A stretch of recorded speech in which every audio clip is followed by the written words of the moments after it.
Ils ont ri pendant que sa mère m'aspergeait de thé sucré comme si j'étais un déchet qu'ils avaient hâte de jeter. Evan a signé les papiers du divorce ce soir-là avec un petit sourire arrogant parce qu'il pensait que je n'avais rien. Ce qu'il ne savait pas, c'est que la femme qu'il venait de rejeter possédait l'entreprise sur le point de racheter la vie entière de sa famille et de la rebaptiser sous leurs yeux. Mon nom est Adly Torres.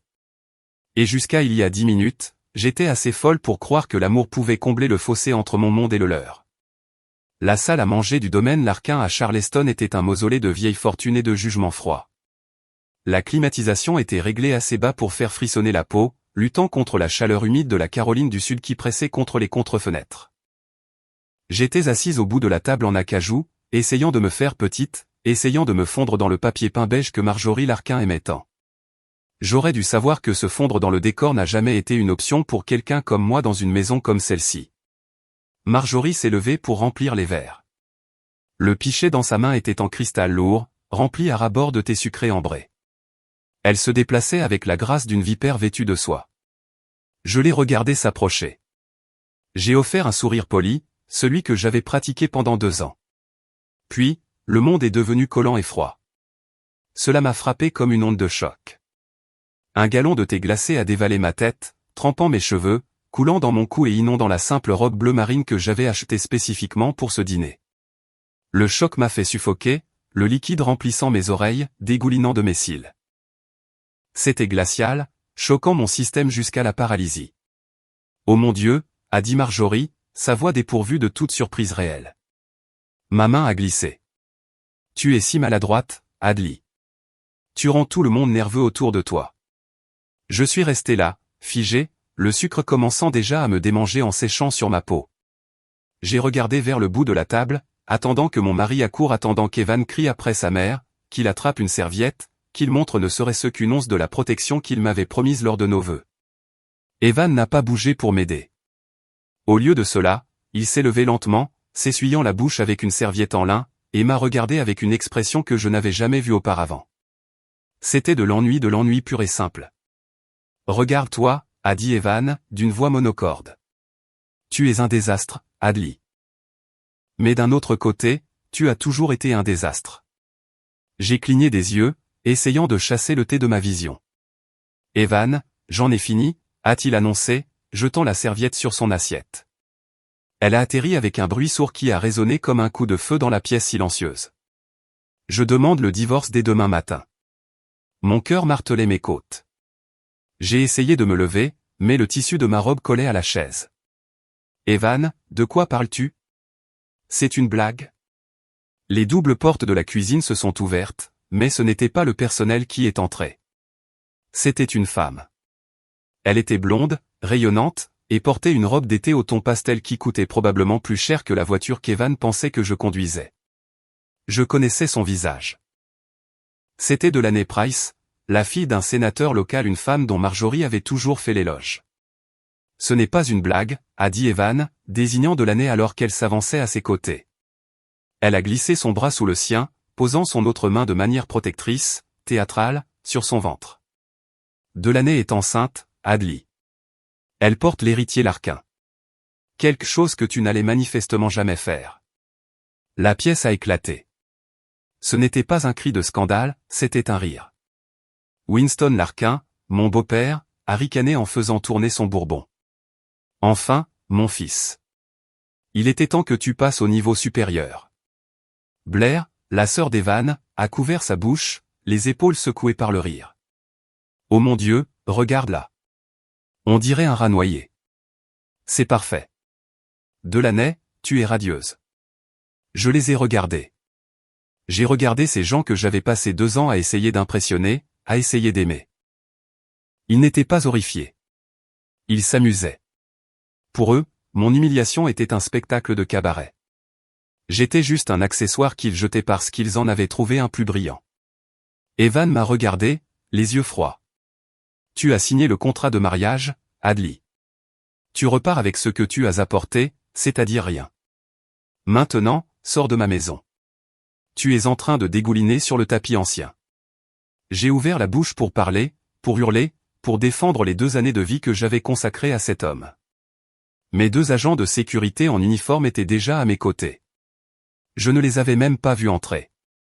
Ils m'ont saisi, leur emprise me marquant la peau. Lâchez-moi, ai-je crié, le thé coulant dans ma bouche. Je peux marcher. Ils n'ont pas écouté. Ils m'ont traîné vers l'arrière, mes talons raclant le sol. J'ai vu Marjorie sourire en versant un verre de thé frais pour Delaney. J'ai vu Evan se pencher et embrasser Delaney sur le front, sans même jeter un regard en arrière vers l'épouse qu'il expulsait de sa vie. La porte d'entrée a claqué derrière moi avec une finalité qui a fait vibrer le cadre. La chaleur de la nuit de Charleston m'a frappé instantanément, se mélangeant au désordre froid et collant sur ma peau. J'ai trébuché sur les marches du perron, ma vision troublée par le mascara et l'eau sucrée. J'avais l'impression de suffoquer. Et, souris à la caméra, ma belle. J'ai levé les yeux. La voisine, Madame Gable, se tenait près de sa haie, son téléphone levé. Le flash s'est déclenché, m'éblouissant un instant. Ça va direct dans la discussion de groupe, a-t-elle crié en riant. On dirait que les ordures sortent enfin d'elles-mêmes.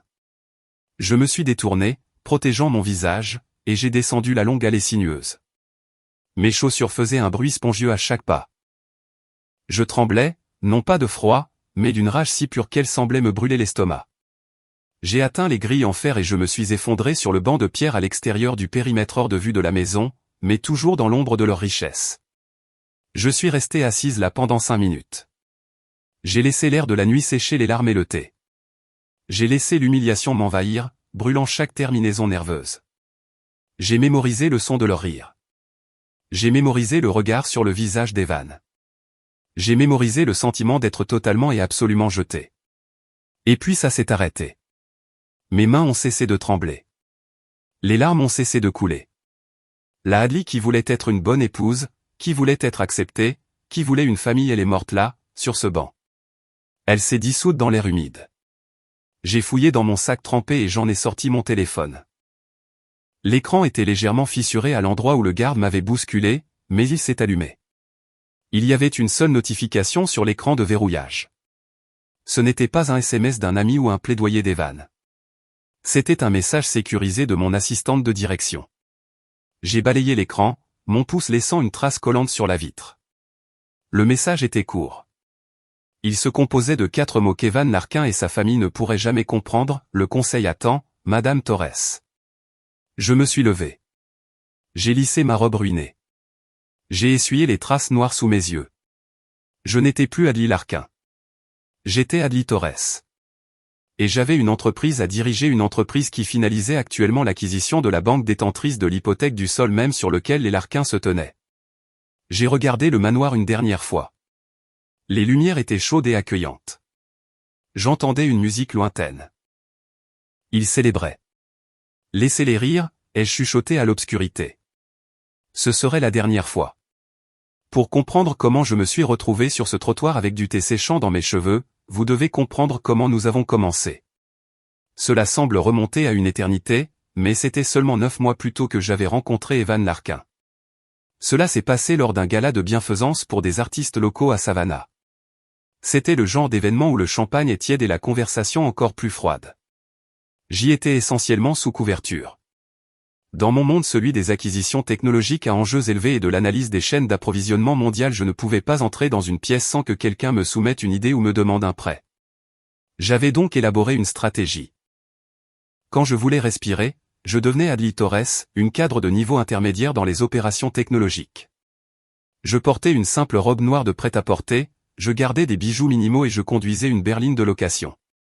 Je me tenais près d'une peinture abstraite médiocre, essayant d'avoir l'air intéressé, quand Evan s'est approché de moi. Il était indéniable. Il avait cette mèche de cheveux sombres et le genre de mâchoire qui suggère des principes moraux solides, même si ce n'était que de la bonne génétique. Il n'a pas regardé mes chaussures ou mon sac pour estimer ma valeur nette. Il m'a regardé dans les yeux. Je déteste ces trucs, avait-il dit, se penchant comme si nous étions déjà complices. Tout le monde ici est en représentation. Ils cherchent tous le plus gros portefeuille de la salle. J'ai souri, faisant tourner mon verre. Et vous, que cherchez-vous? Quelque chose de vrai, a-t-il dit. Quelqu'un qui ne se soucie pas du prix sur le cadre, mais qui aime simplement l'image. Je suis tombé dans le panneau. Complètement. Je pensais avoir trouvé un homme qui valorisait le fond plutôt que le statut. En réalité, j'avais trouvé un homme terrifié à l'idée d'être éclipsé. Evan m'aimait parce que je semblais gérable. Il m'aimait parce qu'à ses yeux, j'étais un projet de rénovation qui ne menacerait jamais son ego. Nous sommes sortis ensemble de manière intense. Ce fut un tourbillon de dîners dans des restaurants de milieu de gamme parce qu'Evan insistait sur le fait qu'il préférait les perles cachées aux endroits luxueux. Je pensais qu'il était humble.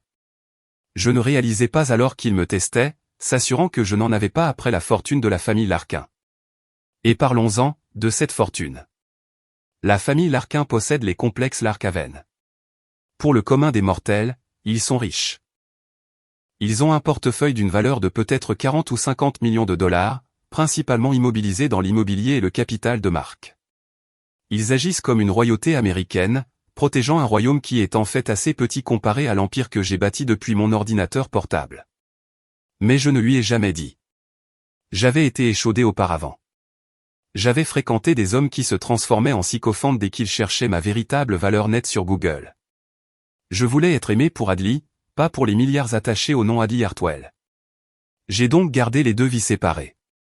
Adley Torres était la femme qui préparait le dîner et écoutait Evan se plaindre de son père. Adley Hartwell était la PDG qui passait des appels à Tokyo et Londres pendant qu'Evan dormait. Les signaux d'alarme étaient là, s'agitant violemment, mais je portais des lunettes roses. Quand nous nous sommes fiancés 3 mois plus tard, le masque a commencé à glisser, spécifiquement en ce qui concernait sa famille. Marjorie Larkin, ma belle-mère, n'a même pas essayé de cacher son dédain pendant la planification du mariage. Elle m'a acculé lors de l'essayage de la robe, ses yeux scrutant le tissu de ma tenue comme si elle y cherchait une tache. « Rappelle-moi encore, ma chère », a-t-elle dit, sa voix dégoulinant d'une douceur artificielle. « D'où viennent tes gens exactement ?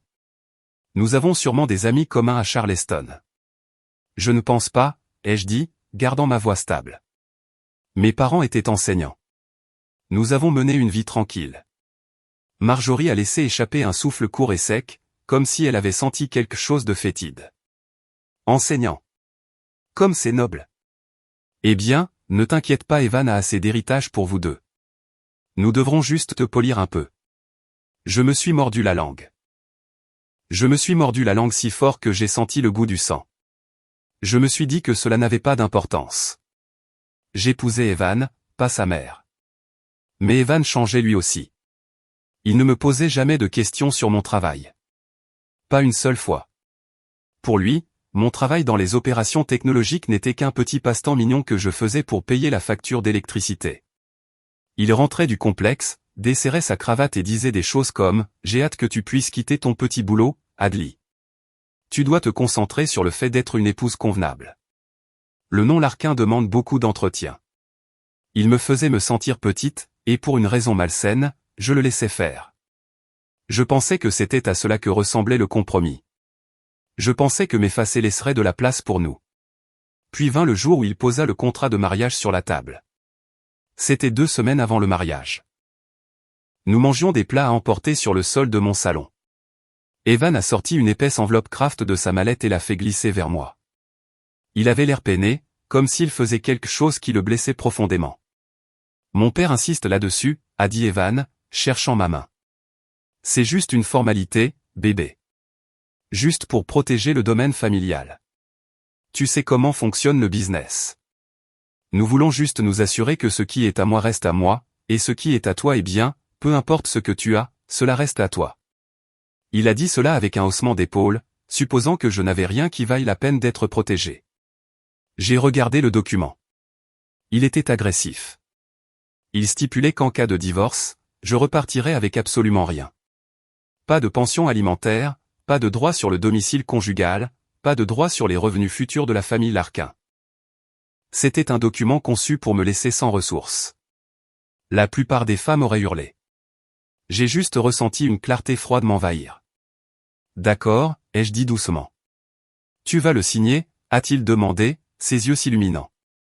Je vais demander à mon avocat de le regarder. Juste par sécurité, ai-je dit. Evan a ri. Tu as un avocat? Depuis quand? Depuis que je paie des impôts, Evan. C'est juste une formalité, n'est-ce pas? Il a agité la main d'un air dédaigneux. Bien sûr, laisse ton petit ami légiste y jeter un œil. Signe-le simplement d'ici vendredi. C'était son erreur. Il supposait que mon avocat était un petit juriste de quartier qui s'occupait des contraventions routières. Il ne savait pas que Renée Caldwell était la conseillère principale d'un conglomérat multinational et qu'elle avait mangé au petit déjeuner des requins plus gros que toute la lignée Larquin. J'ai envoyé le document à Renée le soir même. Elle m'a rappelé 10 minutes plus tard, en hurlant. « Adli, tu ne peux pas signer ça », s'était-elle écriée. « C'est un arrêt de mort pour ta dignité. Il te traite comme une squatteuse. » « Je sais, » ai-je dit, fixant mon reflet dans la fenêtre. « Mais je l'aime, Renée. Je veux l'épouser. »« Tu es une idiote », a-t-elle craché. « Mais tu es ma cliente préférée. Si tu vas signer ça, nous allons faire des modifications. » Renée a rédigé une révision. Elle a gardé toutes leurs clauses cruelles, celles qui me privaient de leur argent, mais elle a ajouté un seul paragraphe dense à la page 42, enterré sous la section 12, sous-section C. C'était enveloppé dans un jargon juridique complexe qui ressemblait à des clauses de responsabilité standard. C'était une clause concernant les fausses déclarations matérielles et l'éthique des affaires. Essentiellement, elle stipulait que si une partie demandait le divorce sans preuve d'infidélité ou de maltraitance, et si cette partie avait sciemment ou non bénéficié des actifs non divulgués ou des relations d'affaires de l'autre partie pendant le mariage, la séparation stricte des biens serait annulée et une clause pénale se déclencherait. De plus, elle accordait à l'époux non demandeur le droit de premier refus sur toute liquidation d'actifs requise pour régler les dettes conjugales. En clair, cela signifiait que si Evan me larguait sans bonne raison, et si je pouvais prouver que j'avais secrètement aidé son entreprise, le contrat de mariage s'inversait. Cela ne me donnerait pas son argent, je n'avais pas besoin de son argent, mais cela me donnait le droit légal de racheter ses parts. J'ai rendu les papiers révisés à Evan 3 jours plus tard. « Tu l'as lu ?» ai-je demandé. Evan a ricané, allant directement à la dernière page sans même jeter un œil au milieu. « Bébé, je te fais confiance. J'ai juste besoin de ta signature. » Il a signé avec fioriture. Il pensait verrouiller la porte de son château pour garder la mendiante à l'extérieur.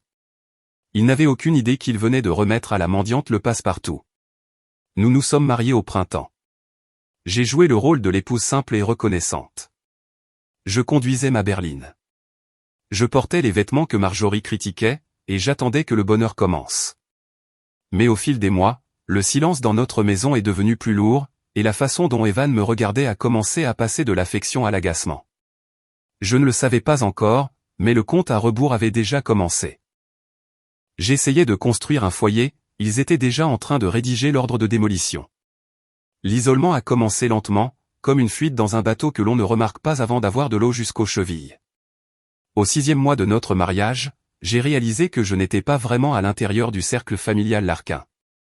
Je n'étais qu'en orbite autour de lui, autorisé à être assez proche pour ressentir leur gravité, mais jamais assez pour atterrir.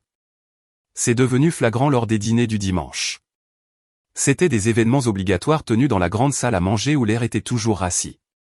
Winston et Evan s'asseyaient en bout de table, étalant des plans pour les rénovations des complexes ou discutant des taux d'occupation trimestriels.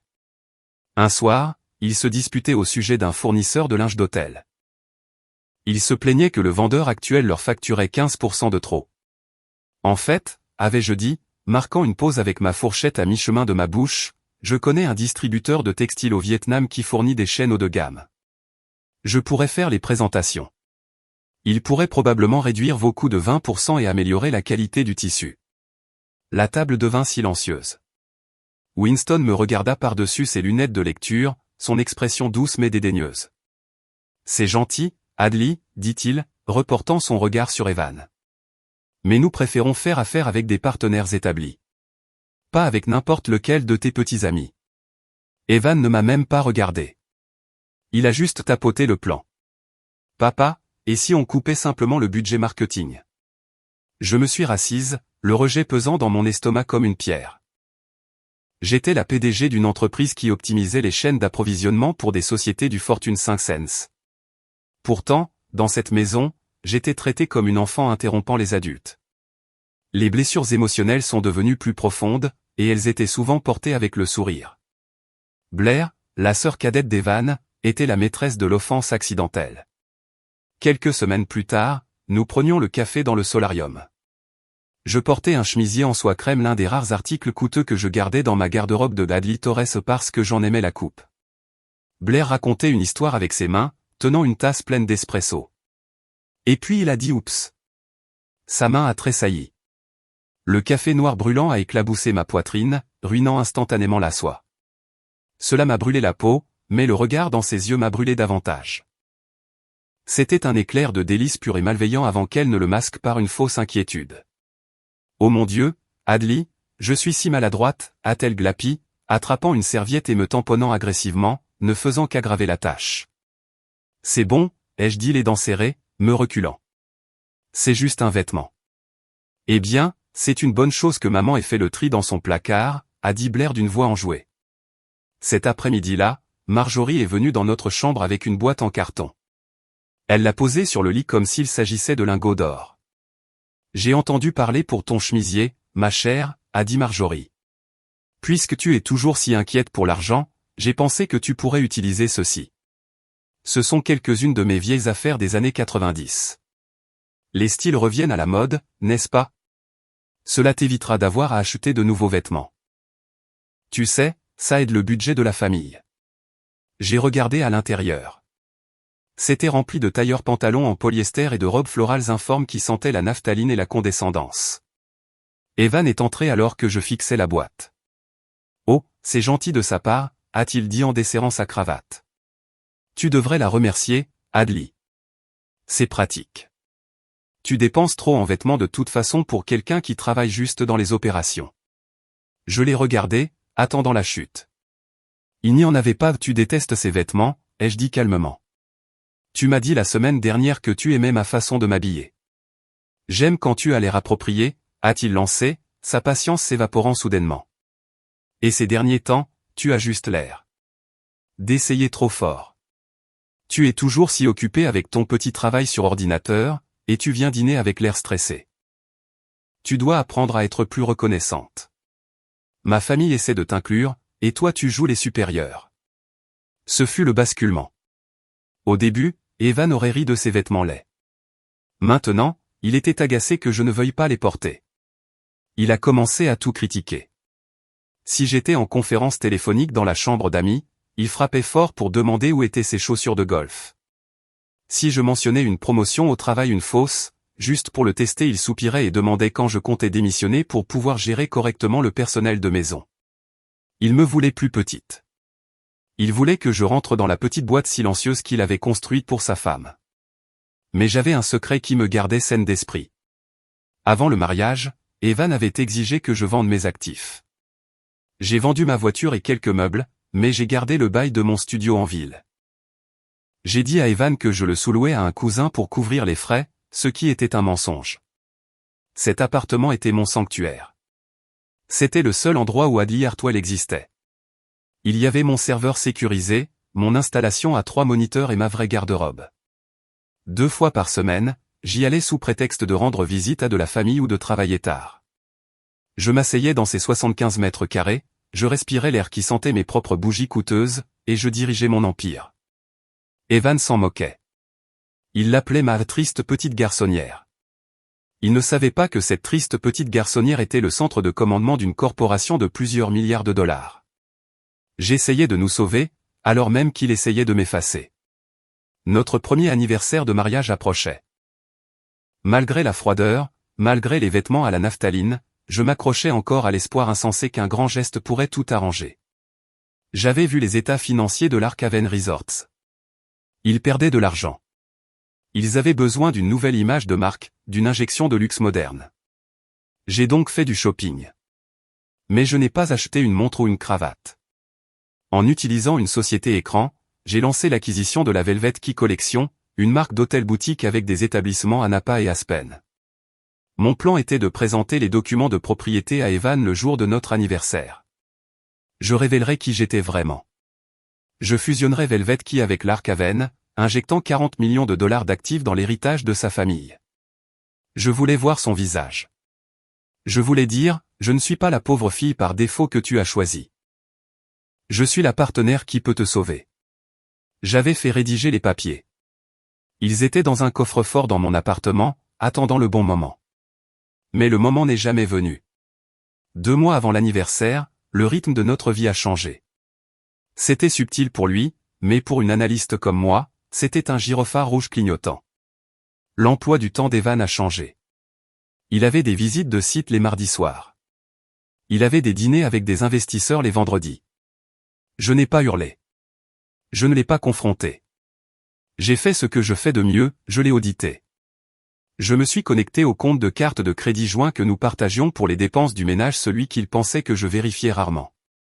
J'ai recoupé les frais avec son calendrier. Mardi soir, dîner à le jardin pour 2. L'addition était de 3 cents $. Il m'avait dit qu'il mangeait un sandwich au bureau. Vendredi soir, un débit pour une suite de luxe au Marriott du centre-ville. J'ai creusé davantage. J'ai extrait les données GPS de l'application de voiture connectée de son SUV. Il n'avait pas désactivé l'historique de localisation parce qu'il ne pensait pas que je savais m'en servir. Le journal montrait qu'il s'était garé à une adresse résidentielle dans le quartier riche, le district du sénateur Price, 3 fois par semaine. Je me suis assise dans mon bureau à domicile, l'éclat du moniteur illuminant mon visage. Mon cœur ne s'est pas brisé, il s'est calcifié. J'ai regardé les points de données sur l'écran, les dîners, les hôtels, le reçu d'une bijouterie pour un bracelet en diamant que je n'avais jamais reçu. Je n'ai pas pleuré. J'ai pris mon téléphone et j'ai composé un numéro que je n'avais pas utilisé depuis des mois. René, ai-je dit quand mon avocate a répondu. Adli? Tout va bien? On dirait une machine. J'ai besoin que tu ouvres un dossier, ai-je dit, ma voix stable, sans le moindre tremblement. Nous traitons cela comme une restructuration d'entreprise hostile. J'ai besoin d'un détective privé pour documenter l'infidélité. J'ai besoin de comptables experts pour suivre où les fonds conjugaux sont détournés. Il y eut un silence à l'autre bout du fil. Puis René a parlé, sa voix nette et professionnelle. C'est comme si c'était fait. Es-tu en sécurité? Je vais bien, ai-je dit, regardant la photo d'Evan et moi sur mon bureau. Je l'ai prise et je l'ai posée face contre terre. Mais j'annule la fusion. L'accord Velvet qui est rompu. J'ai raccroché. Je ne voyais plus cela comme un chagrin d'amour. Je le voyais comme un mauvais investissement que je devais liquider avant qu'il ne fasse faire faillite à mon âme. J'ai regardé Evan rentrer ce soir-là, sentant un parfum qui n'était pas le mien, et j'ai souri. C'était le même sourire poli que je porterais jusqu'au moment où je le détruirais. Le silence qui a suivi le fracas du thé sucré n'a pas été rompu par des excuses, mais par le son sec d'un papier frappant la table. Evan ne m'a pas tendu de serviette. Il ne m'a pas demandé si j'étais brûlé. Il a fouillé dans la poche de sa veste et a jeté un document épais et agrafé sur la nappe mouillée, juste devant moi. L'humidité de l'éclaboussure a immédiatement commencé à imbiber le bord inférieur des pages, faisant gondoler les coins. « Signe-le » a dit Evan. Sa voix était méconnaissable. L'homme qui m'avait autrefois murmuré des promesses dans le noir était parti, remplacé par un étranger qui me regardait avec un mépris absolu.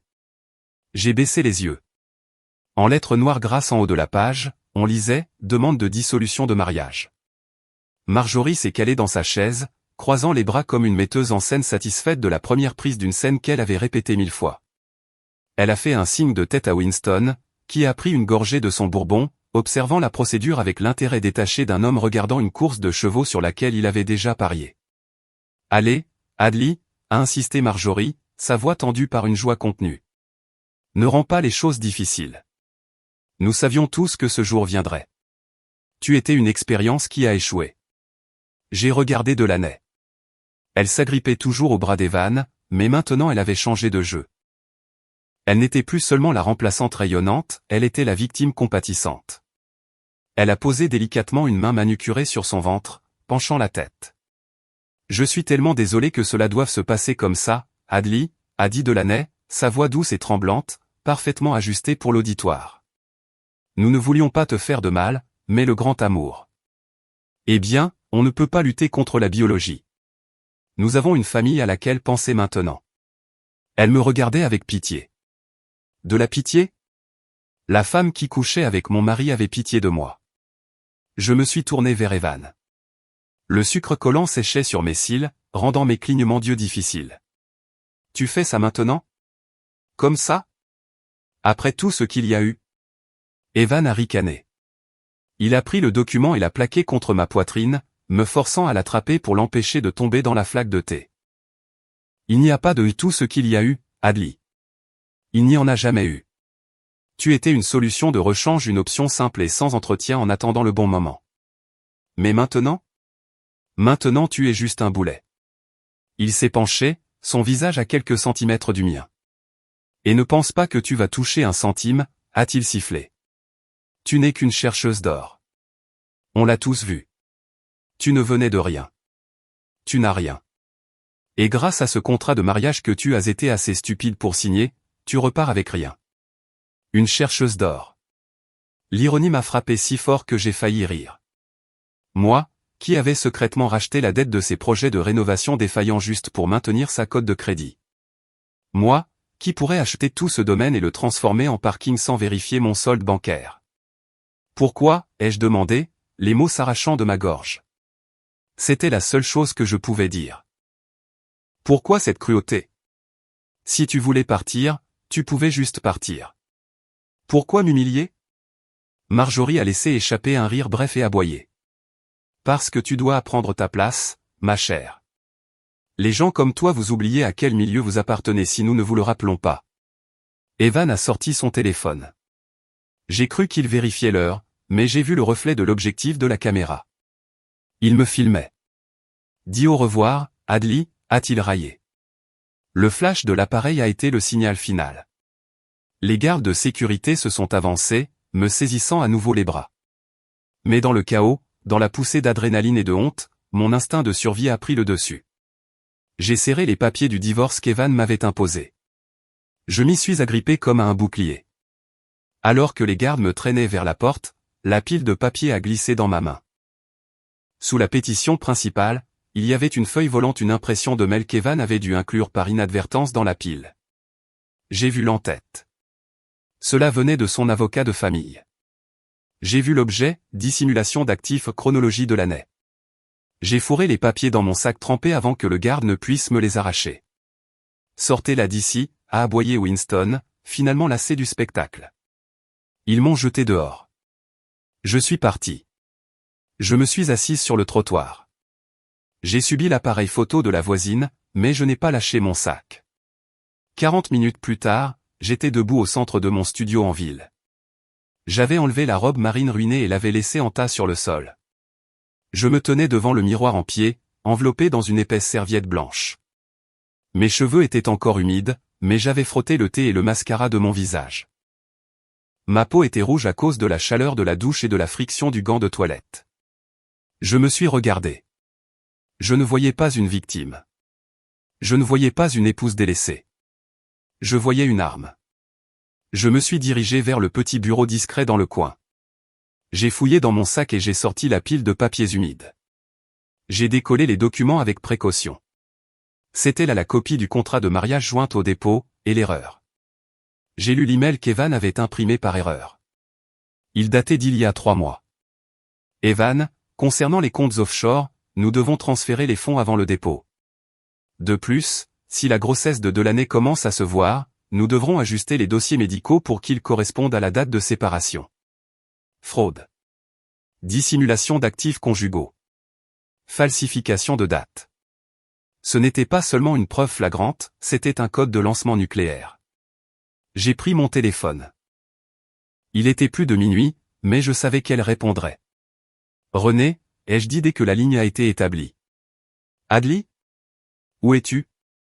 Je suis au centre de commandement, ai-je dit, ma voix dépourvue d'émotion.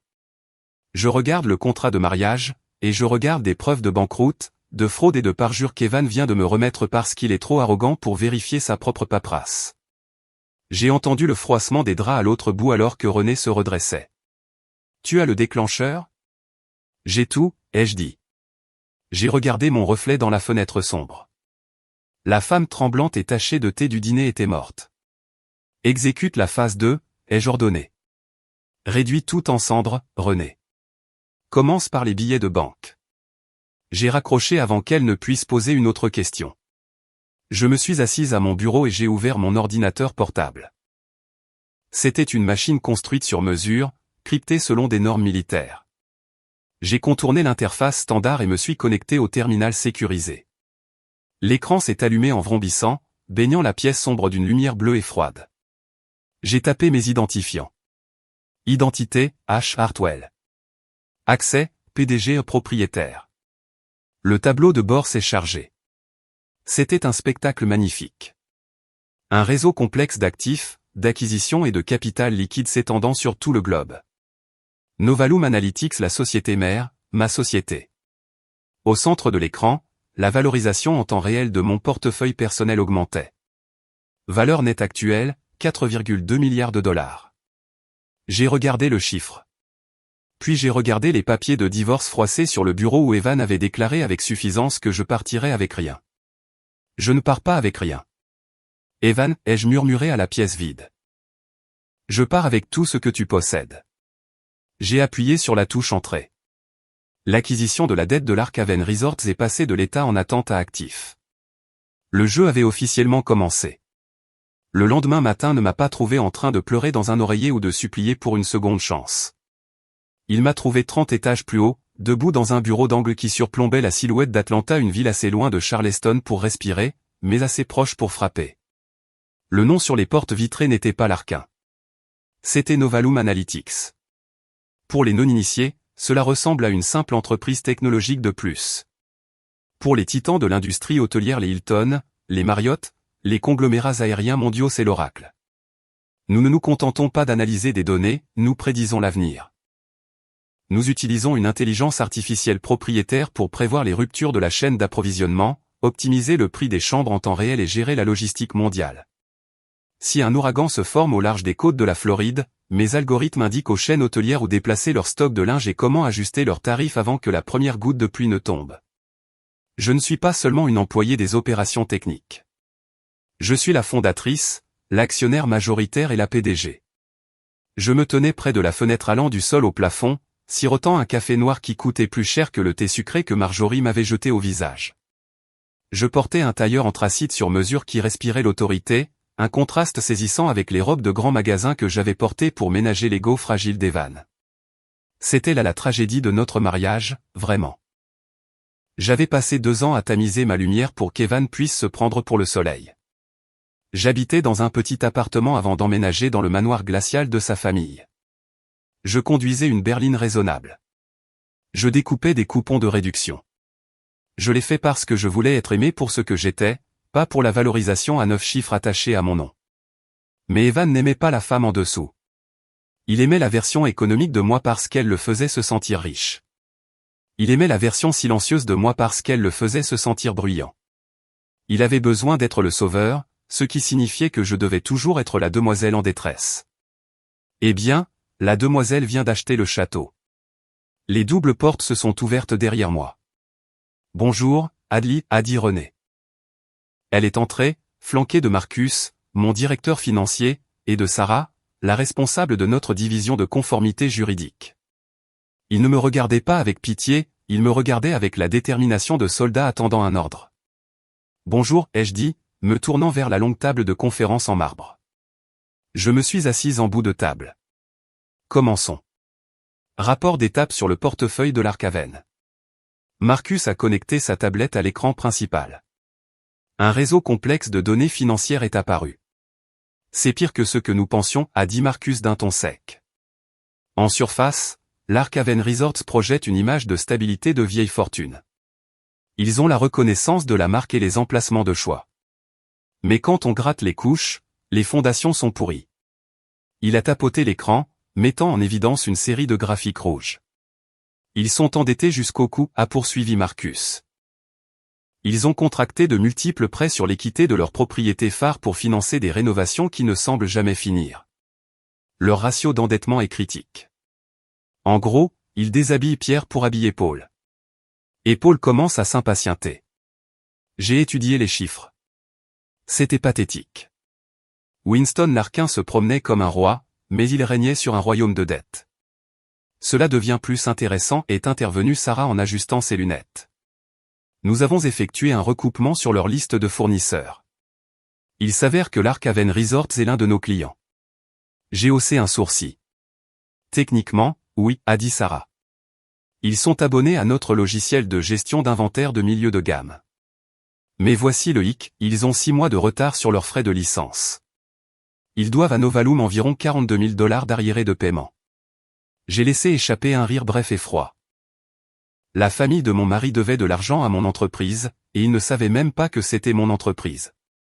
Il y a plus, a ajouté Sarah, et sa voix a baissé d'un ton. Il ne s'agit pas seulement de factures impayées. Notre système signale des anomalies dans les rapports de données. L'Arcaven a surchargé manuellement les chiffres d'occupation dans le système.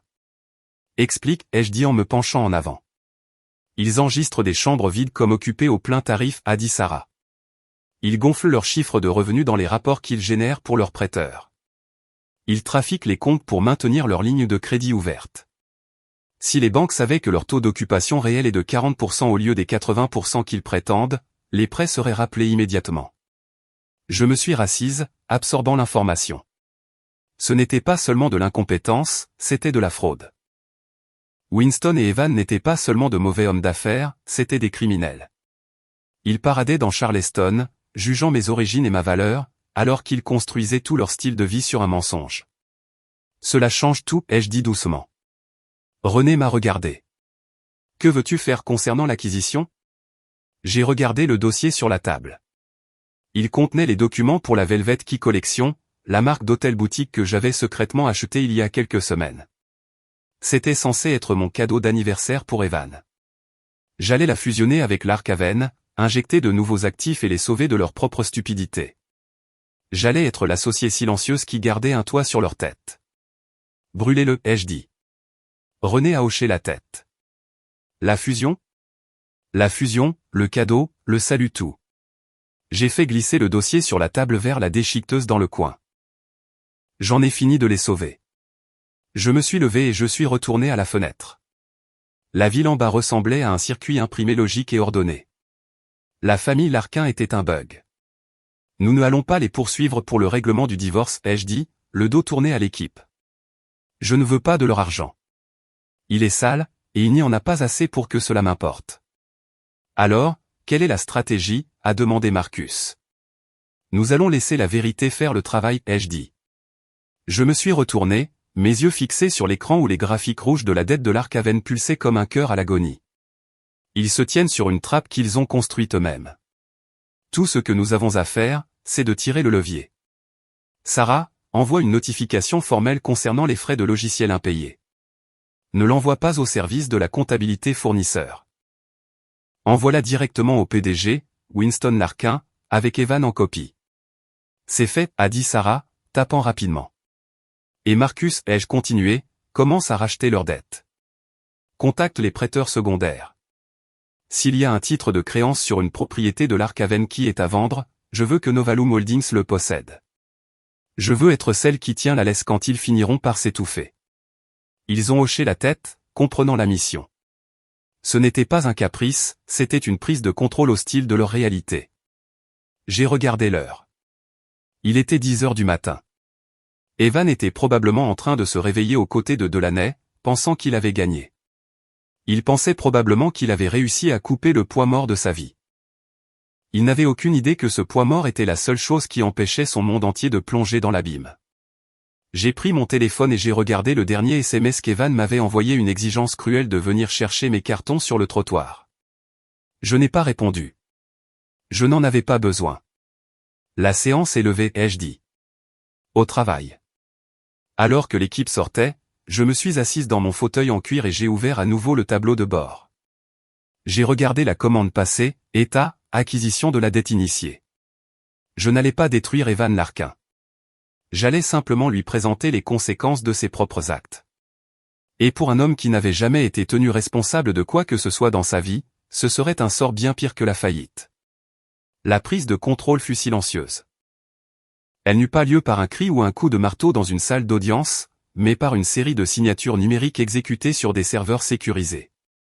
Marcus, mon directeur financier, a géré la phase initiale avec la précision d'un chirurgien. Les banques régionales qui détenaient les hypothèques principales de l'Arcaven Resorts étaient déjà nerveuses. Elles voyaient les mêmes chiffres d'occupation en baisse et les mêmes rapports irréguliers que mon équipe avait découverts. Pour une banque, un complexe de luxe en faillite n'est pas une histoire tragique, c'est un actif toxique dont ils veulent se débarrasser avant la fin du trimestre. Nous avons créé une société holding appelée Horizon Venture. Elle avait un nom générique, une adresse générique dans le Delaware, et aucun lien évident avec Novalum ou Adly Torres. Par l'intermédiaire d'Horizon Venture, nous avons approché les banques. Nous avons proposé de racheter la dette en difficulté de l'Ark-Haven Resorts. Les banques n'ont pas hésité. Elles étaient soulagées. Elles ont remis les billets à ordre, les privilèges et les leviers pour une somme forfaitaire de 12,4 millions de dollars. Le mardi après-midi, je possédais l'hypothèque de la maison où Marjorie m'avait humilié. Je possédais le prêt de la suite nuptiale où Evan dormait probablement avec Delaney. Je possédais le sol même sous leurs pieds. Mais je n'ai pas appuyé sur la détente immédiatement. J'ai laissé passer 3 jours. Je leur ai laissé un mercredi, un jeudi et un vendredi. Je voulais qu'ils se sentent à l'aise. Je voulais qu'Evan aille à son country club en pensant qu'il avait réussi à purger sa vie de sa femme ennuyeuse. Je voulais qu'il respire tranquillement pour que, lorsque je couperai l'oxygène, la suffocation soit absolue. Le samedi matin, le week-end du 4 juillet a commencé. C'est le Super Bowl de l'hôtellerie à Charleston. Chaque chambre est réservée, les tarifs sont au plus haut, et la pression sur le personnel est immense. À 9 h du matin, j'ai donné le signal au département informatique de Novalum. Exécutez le protocole de résiliation, ai-je dit dans mon casque. Techniquement, l'Ark-Haven était en rupture de contrat pour non-paiement et falsification de données. Nous étions dans notre droit légal de suspendre le service. En un instant, les écrans de la réception de l'Ark-Haven sont devenus noirs. Le système de réservation, qui gérait l'attribution des chambres, les horaires de ménage et la tarification dynamique, s'est simplement évaporé. J'ai regardé le chaos se dérouler à distance via les journaux de bord. Je pouvais voir leur serveur interroger le nôtre, désespéré de trouver une connexion qui n'existait plus. Selon les tickets d'assistance frénétique qui commençaient à inonder notre service d'aide, la scène au complexe était apocalyptique. Les clients s'enregistraient, mais le personnel ne savait pas quelle chambre était propre. Ils ne pouvaient pas traiter les cartes de crédit via le portail intégré. Ils ont dû passer au papier et au stylo au milieu du week-end le plus chargé de l'année. J'ai lu les transcriptions des appels arrivant à notre ligne d'assistance. Ici Winston Larkin, disait un journal. Je veux parler à votre responsable. Tout mon système est en panne. Vous me coûtez des milliers de dollars à l'heure. Notre équipe d'assistance, suivant mon script, répondait par un message automatisé et calme, service suspendu pour violation des conditions d'utilisation. Veuillez contacter votre représentant de compte. Mais il n'avait pas de représentant de compte. Je l'avais licencié hier et j'avais repris le compte moi-même. La panique interne au sein de la famille Larkin était prévisible. Je ne les connaissais que trop bien. Winston, incapable d'accepter qu'il n'avait pas payé ses factures, s'en est immédiatement pris à son personnel. Mes sources internes, les quelques employés fidèles que j'avais traités avec gentillesse pendant mon mariage, m'ont dit qu'il hurlait dans le hall, licenciant le directeur de la réception sur le champ pour incompétence. Marjorie a pris une voix plus superstitieuse. On l'a entendu dans le solarium dire à une amie au téléphone que c'était une mauvaise énergie. Elle m'en a rejeté la faute. Elle a dit que mon départ avait laissé un nuage sombre sur la famille, que j'étais un porte-poisse qui les avait maudits avec ma malchance avant de partir. Elle m'a appelé la pauvre fille qui avait apporté la pauvreté dans leur maison. Et Evan ? Evan a fait exactement ce que j'attendais. Il m'a envoyé un SMS, je sais que tu es derrière tout ça d'une manière ou d'une autre. Tu es mesquine, Adly. Débloquer le mot de passe administrateur est la moindre des choses après que nous t'avons soutenu pendant 2 ans. J'ai supprimé le message sans répondre. Il croyait vraiment que j'étais assise dans mon appartement à deviner ces mots de passe comme une adolescente éconduite. Il ne pouvait pas comprendre que c'était moi qui avais fabriqué la serrure. Mais la panne logicielle n'était que la distraction. Pendant qu'il se démenait pour trouver des fiches d'enregistrement papier, mon équipe de conformité terminait l'analyse approfondie de leurs finances. Sarah est entrée dans mon bureau tard le lundi après-midi. Elle était pâle. « Tu vas vouloir voir ça », a-t-elle dit en posant un dossier sur mon bureau. Nous savions qu'ils trafiquaient les chiffres de l'occupation, mais nous avons trouvé où l'argent allait réellement. J'ai ouvert le dossier. C'était un audit comptable de leur fonds de rénovation. L'Ark-Haven avait contracté un prêt de 2 millions de dollars spécifiquement pour améliorer les systèmes de climatisation et la zone de la piscine. Les systèmes de climatisation n'avaient jamais été touchés. La piscine était toujours fissurée. Au lieu de cela, L'argent avait été canalisé vers une série de paiements étiquetés frais de consultation et honoraires de conception. Qui sont les consultants, ai-je demandé. Sarah a désigné la page suivante. Une entreprise appelée DP Interior. DP. Delaney Price. Evan avait détourné l'argent des prêts commerciaux pour financer le train de vie de Delaney avant même de divorcer de moi. Il y avait des paiements pour un SUV de luxe loué à son nom.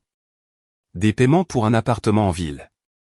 Des paiements qui ressemblaient étrangement à des remboursements de cartes de crédit. C'est un détournement de fonds, ai-je dit, la voix froide. C'est pire, a dit Sarah. C'est une fraude bancaire.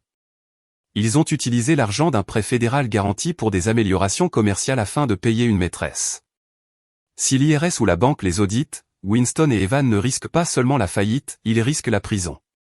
J'ai fermé le dossier. La tentation d'appeler la police était forte. Je pourrais y mettre fin dès maintenant.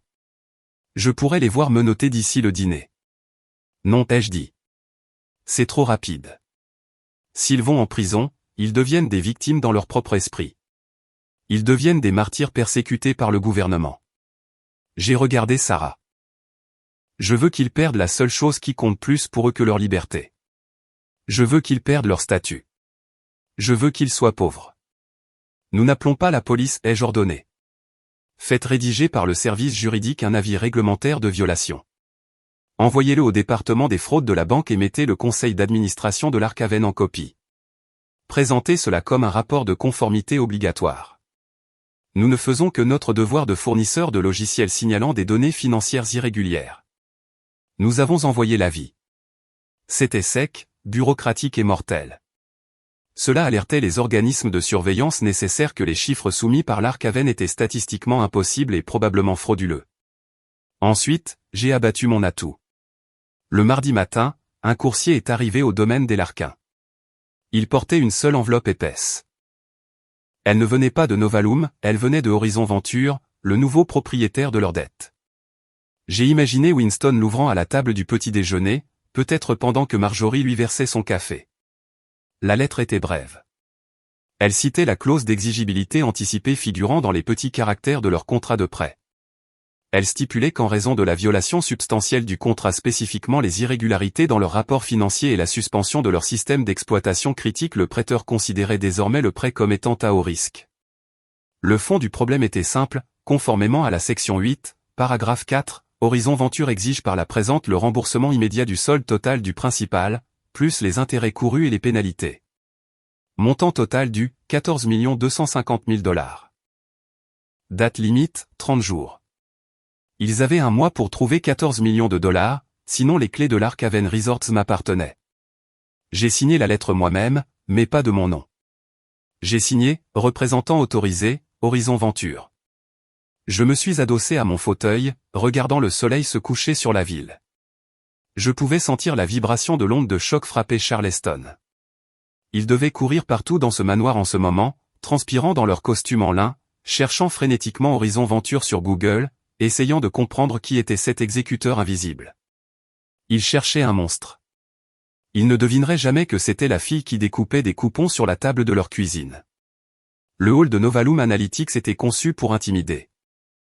C'était une cathédrale de verre et d'acier située au 45e étage, avec des fenêtres allant du sol au plafond qui offraient une vue panoramique sur la ville, une vue qui coûtait habituellement des centaines de dollars depuis la plateforme d'observation quelques pâtés de maisons plus loin. Le mobilier était italien, minimaliste, et coûtait plus cher que les voitures que la famille Larquin conduisait. Je les surveillais sur le flux de sécurité depuis mon bureau. Ils étaient arrivés 10 minutes en avance. Marjorie portait son meilleur tailleur Chanel, le rose qu'elle réservait habituellement au brunch de Pâques au club. Elle serrait son sac à main avec les articulations blanchies, essayant de paraître insensible au décor, mais je pouvais voir le tremblement de ses mains. Winston faisait les 100 pas, essuyant la sueur de son front avec un mouchoir. Evan était assis sur le bord du canapé en cuir, ressemblant à un écolier attendant le directeur. Delaney était là aussi, portant une robe ample pour accentuer un ventre qui existait à peine, faisant défiler nerveusement son téléphone.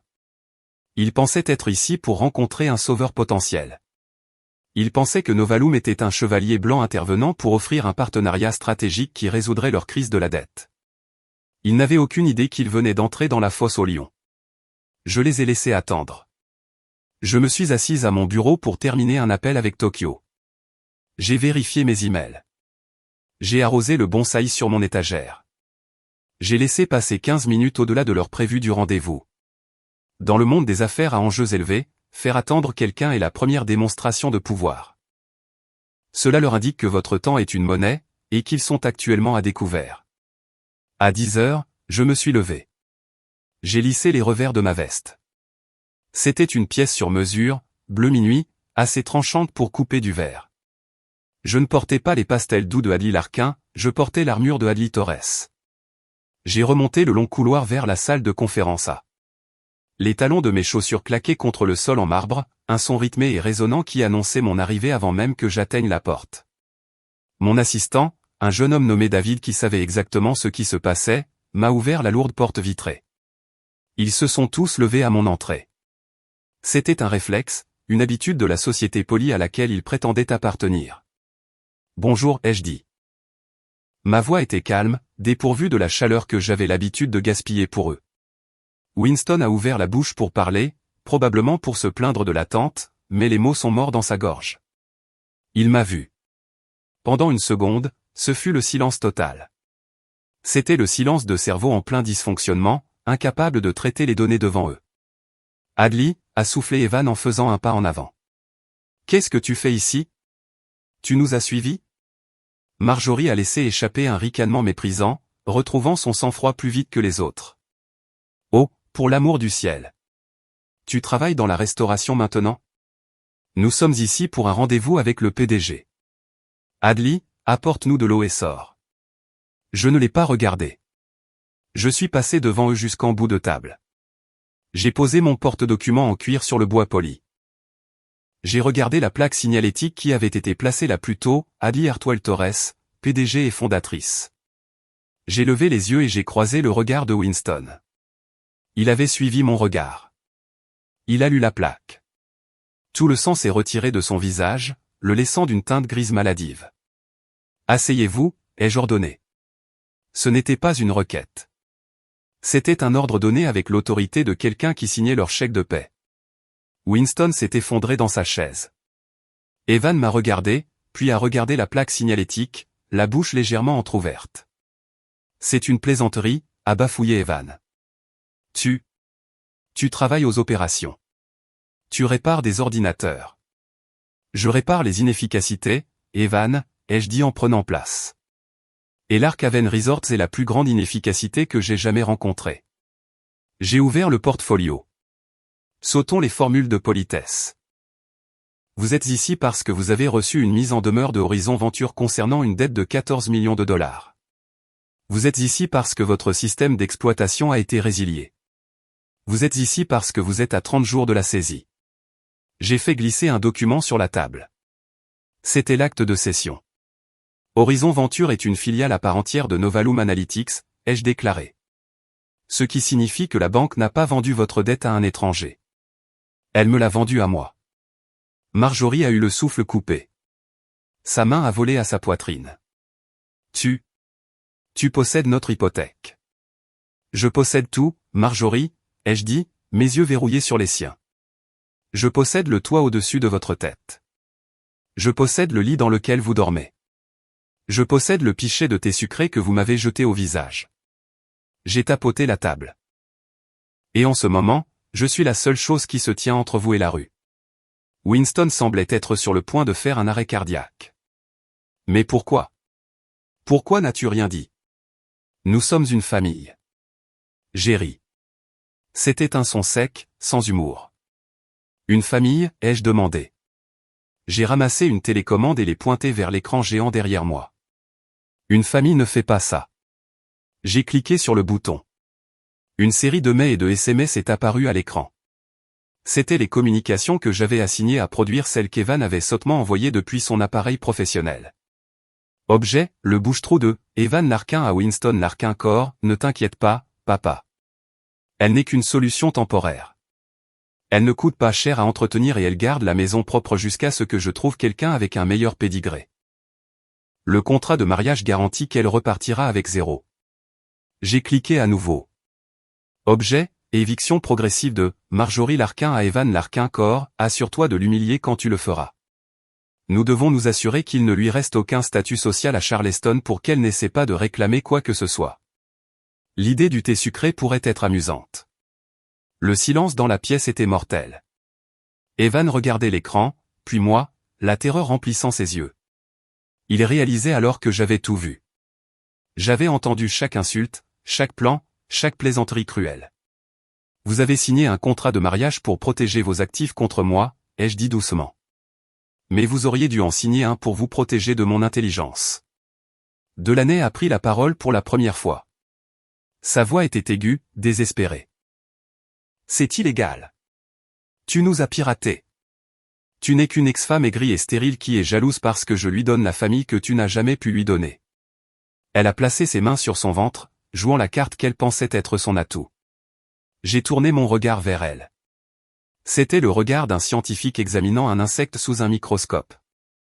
Ah, oui, l'héritier, ai-je dit. J'ai cliqué sur la télécommande une dernière fois. L'écran a changé. Ce n'était plus des emails, c'était un rapport médical, ou plutôt, l'absence de rapport.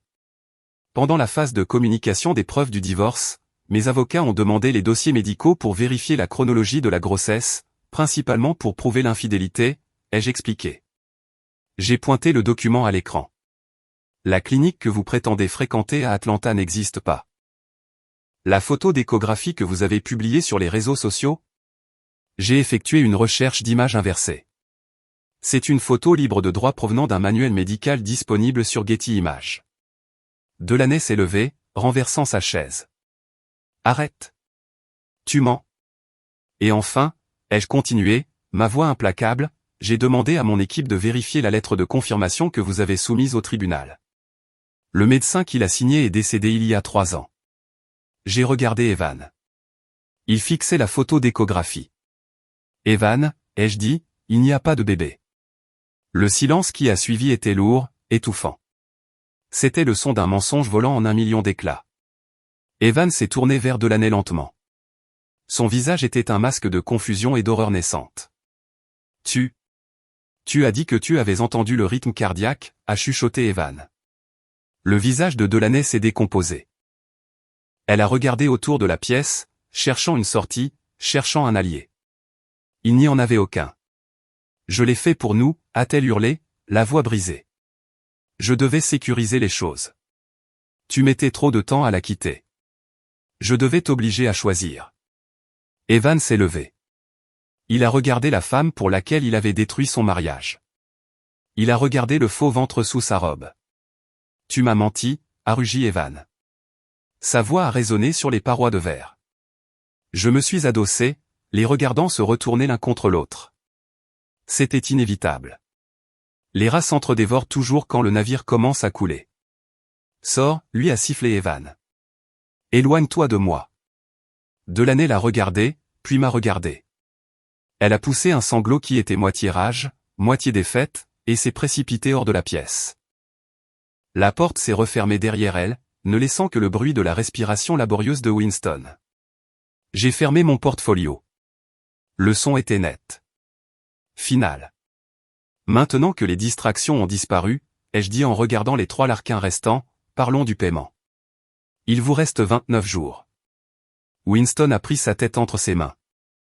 Adley, s'il te plaît. Nous n'avons pas 14 millions de dollars.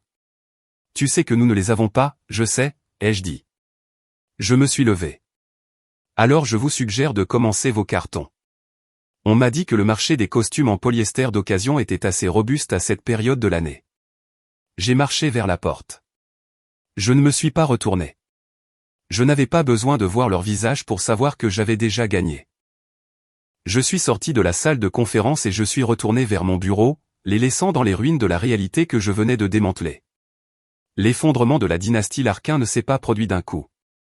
Il s'est produit par une série de fractures violentes et frémissantes, comme un bâtiment dont les poutres en acier auraient fondu de l'intérieur. 3 jours après la réunion dans mon bureau, mon téléphone a sonné. L'identifiant de l'appelant affichait un numéro que je connaissais autrefois par cœur, la ligne privée du bureau de Winston Larkin. J'ai laissé sonner 3 fois avant de décrocher. Je n'ai pas dit bonjour. J'ai simplement écouté. Hadley. La voix de Winston était méconnaissable. Elle était mince, grêle, et dépouillée de toute sa jactance pompeuse habituelle. Nous avons besoin d'un délai. Les banques sont bloquées. Nous ne pouvons pas liquider les actifs assez rapidement pour respecter l'échéance de 30 jours. Donne-nous juste 6 mois, s'il te plaît. Pour le bien de ceux que nous avons été. J'étais assise dans mon fauteuil de bureau, regardant les lumières de la ville. Je me suis souvenu de la façon dont il faisait tourner son bourbon pendant que sa femme me versait du thé sur la tête. Je me suis souvenu de son rire. 6 mois ? Ai-je demandé calmement.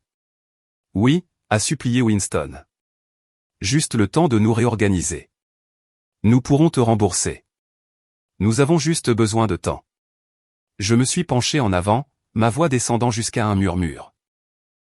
Est-ce que tu te souviens de ce qu'Evan m'a dit la nuit où vous m'avez jeté dehors ? Winston, te souviens-tu des mots exacts que ton fils a utilisés quand il m'a fourré ses papiers contre la poitrine ? Il y eut un silence sur la ligne. Il a dit que je partirais avec rien, lui ai-je rappelé. Il a dit que j'étais une chercheuse d'or qui méritait d'avoir les mains vides. J'ai fait une pause pour laisser le souvenir s'imprégner. Je ne fais qu'honorer les souhaits de ta famille, Winston. Vous vouliez que quelqu'un parte avec rien. Je m'assure simplement que ce soit la bonne personne. J'ai raccroché. Le désespoir rend les gens laids, et Marjorie Larkin partait déjà avec un handicap.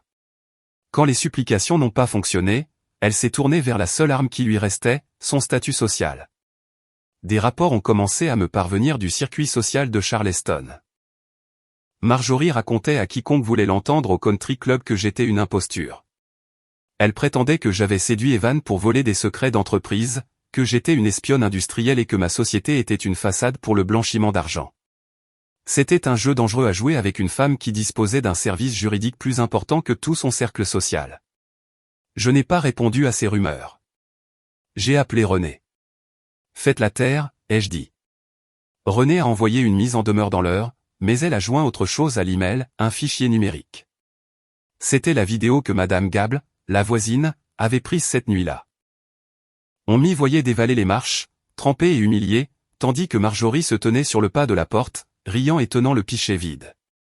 La note d'accompagnement de René était brève, si vous prononcez le nom de Madame Torres en public encore une seule fois, cette vidéo sera envoyée aux chaînes d'information locales accompagnée d'une plainte au civil pour agression et voie de fait. Essayez pour voir. Marjorie s'est tue instantanément. Elle s'est retirée dans son manoir, prisonnière de sa propre malveillance. Mais le véritable carnage se déroulait dans la salle du conseil d'administration de l'Arcaven. Avec le système d'exploitation toujours hors service et l'avis réglementaire concernant les irrégularités financières circulant, le conseil d'administration était en panique totale. Il faisait face à une potentielle enquête fédérale. Ils avaient besoin d'un bouc émissaire. Ils avaient besoin que quelqu'un saigne pour que les requins cessent de tourner autour du bateau. Ils ont choisi Evan. J'ai reçu le procès-verbal de la réunion d'urgence du conseil d'administration par ma source interne. C'était brutal. Le conseil a voté à l'unanimité le retrait d'Evan de son poste de vice-président des opérations. Ils ont cité une négligence grave et un détournement de fonds, spécifiquement l'argent qu'il avait canalisé vers Delaney Price. Evan avait essayé de se battre. Selon la transcription, il s'était levé et avait crié « Je suis un Larkin. Vous ne pouvez pas me licencier. Mon nom est sur le bâtiment. » Le président du conseil d'administration avait répondu froidement « Votre nom est le passif, Evan. Faites vos bagages. » Evan a été escorté hors du bâtiment par la même équipe de sécurité qui m'avait traîné hors de sa maison. Il a perdu sa voiture de fonction. Il a perdu sa carte de crédit d'entreprise. Il s'est retrouvé sur le trottoir, tenant un carton d'effets personnels, réalisant pour la première fois de sa vie que sans la protection de sa mère, il n'était absolument rien. Et puis il y avait Delaney. On pourrait penser qu'être exposé comme une menteuse avec une fausse grossesse l'aurait fait fuir, mais les escrocs sont comme les cafards, ils sont difficiles à éliminer. Elle s'est présentée au condo d'Evan le jour où il a été licencié. Elle était frénétique. Elle savait que l'argent se tarissait et son instinct était de verrouiller toute réclamation légale possible avant que le navire ne sombre. Nous devons nous marier, lui a-t-elle dit. Tout de suite. Nous allons au palais de justice. Si nous sommes mariés, ils ne peuvent pas t'obliger à témoigner contre moi concernant la fraude. Cela nous protège tous les deux. Evan, brisé et confus, a réellement envisagé la chose. C'était un homme qui se noyait, cherchant n'importe quel morceau de bois flotté. D'accord, avait-il dit, allons-y, mais quand ils sont arrivés au bureau du greffier du comté, la dernière fissure dans la façade de Delaney est apparue. Le greffier a demandé son acte de naissance et sa carte de sécurité sociale pour traiter la licence. Delaney s'est figée. Elle a prétendu les avoir oubliés. Elle a prétendu les avoir perdus. Elle a essayé de charmer le greffier. La vérité était beaucoup plus simple. Mon détective privé l'avait déjà découverte. Delaney Price n'était pas son vrai nom. C'était une fugitive de l'Ohio avec une série d'accusations de vol mineur et de fraude à la carte de crédit sous 3 identités différentes. Elle ne pouvait pas produire de pièce d'identité parce que Delaney Price n'existait pas légalement. Evan l'a regardé, debout sous la lumière fluorescente du bureau gouvernemental, et la réalité l'a enfin frappé. Il avait rejeté une épouse milliardaire pour une criminelle qui n'avait même pas un permis de conduire valide. Il s'est détourné d'elle là même dans le hall, la laissant hurler après le greffier. La trahison finale, cependant, est venue de la personne à laquelle je m'attendais le moins. Blair Larkin m'a appelé un mardi soir. Je n'appelle pas pour m'excuser, a dit Blair, sa voix tremblante mais défiante. Je sais que tu nous hais. Je m'en fiche. Je veux juste survivre. Je t'écoute, Blair. Maman et papa cool, a-t-elle dit. Je vois les avocats entrer et sortir. Je suis au courant pour la dette. J'ai 22 ans, Adli. Je ne veux pas sombrer avec ce navire. Je veux sortir de là. Qu'est-ce que tu as? Ai-je demandé. Je sais où maman garde la deuxième comptabilité, a dit Blair. La vraie. Celle qui montre qu'elle a pioché dans le budget événementiel du complexe pendant 10 ans pour payer ses bijoux et ses dettes de jeu. J'ai fermé les yeux, secouant la tête devant la profondeur de leur corruption. Marjorie volait la propre entreprise de son mari tout en me faisant la morale sur l'économie. Où sont-ils, ai-je demandé. Ils sont dans un coffre-fort à la First National, a dit Blair. C'est à mon nom, mais elle a la clé. Je peux vous donner l'accès, mais je veux l'immunité. Je veux que vous promettiez que vous ne me poursuivrez pas pour l'incident du café ou le harcèlement. Je veux repartir de zéro. C'est d'accord, ai-je dit. Blair a conduit mes experts comptables judiciaires au coffre le lendemain matin. Les documents à l'intérieur ont été le dernier clou dans le cercueil. Ils prouvaient que la pourriture financière des Larkin allait jusqu'au cœur. Ce n'était pas seulement une mauvaise gestion, c'était un pillage systémique des actifs de l'entreprise pour le luxe personnel. Avec cette preuve, mon équipe est passée au coup de grâce. Nous avons déposé une requête d'urgence auprès du tribunal, citant la dissipation des actifs et l'activité frauduleuse prouvée par les preuves de Blair. Nous avons soutenu que la direction actuelle, Winston et Marjorie, ne pouvait pas être digne de confiance pour sauvegarder la garantie du prêt. Le juge a accepté. Un jeudi matin pluvieux, le verdict est tombé.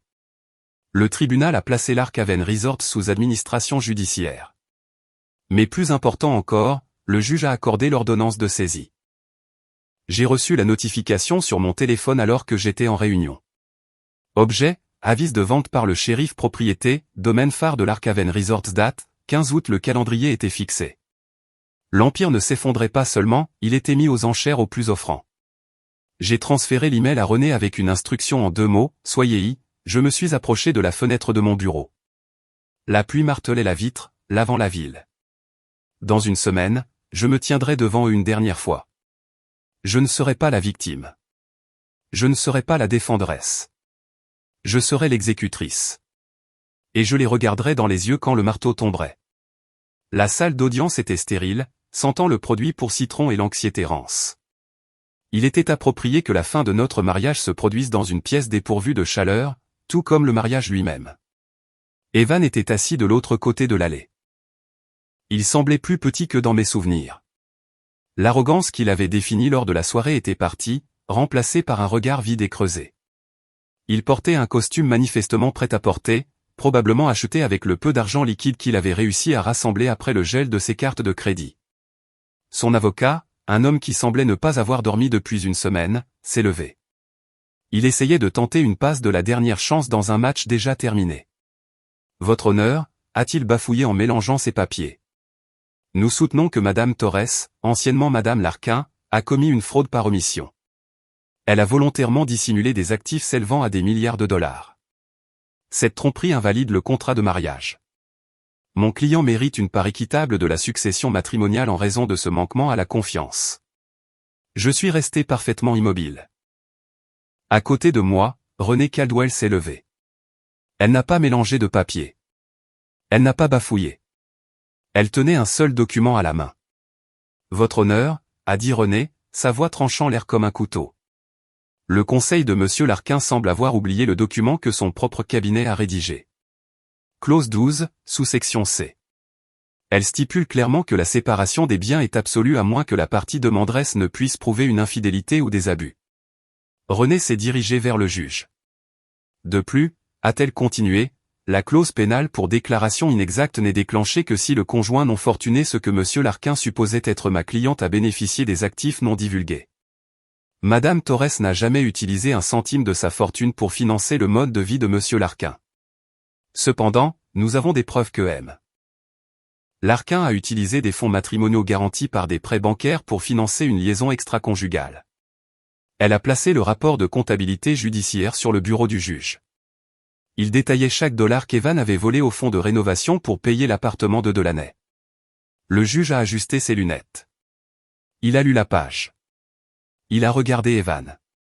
Ce n'était pas un regard d'impartialité judiciaire, c'était du dégoût. Monsieur Larquin, a dit le juge, sa voix résonnant. Vous avez insisté pour ce contrat. Vous avez insisté pour protéger la richesse de votre famille. Il semble que la seule chose que ce contrat ait protégée soit Madame Torres de votre incompétence. Le marteau est tombé. Le son a retenti comme un coup de feu. Requête rejetée. Le contrat de mariage est maintenu.